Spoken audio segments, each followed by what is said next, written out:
નમસ્કાર, બેનિફિટ બુલેટિનમાં આપનું સ્વાગત છે. હું રાજવી. તો જાણીએ આજના મહત્વના સમાચાર.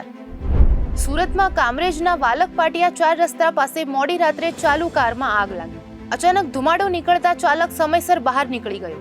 ગણતરીની મિનિટોમાં કાર આગની જ્વાળાઓમાં લપેટાઈ. વાહનમાં સવાર તમામ લોકો સુરક્ષિત. શોર્ટ સર્કિટથી આગ લાગી હોવાની આશંકા. વડોદરાના બકરાવાડી વિસ્તારમાં ઘરકંકાસમાં પતિએ પત્નીની હત્યા કરી. મોડી રાત્રે બોલાચાલી બાદ પતિએ પત્ની પર ચપ્પુના ઘા ઝીક્યા. મહિલાનું ઘટના સ્થળે જ મોત. પોલીસે ગણતરીના કલાકોમાં આરોપી પતિને ઝડપી લીધો. મૃતદેહને સયાજીરાવ હોસ્પિટલ ખાતે પોસ્ટમોર્ટમ માટે ખસેડાયો.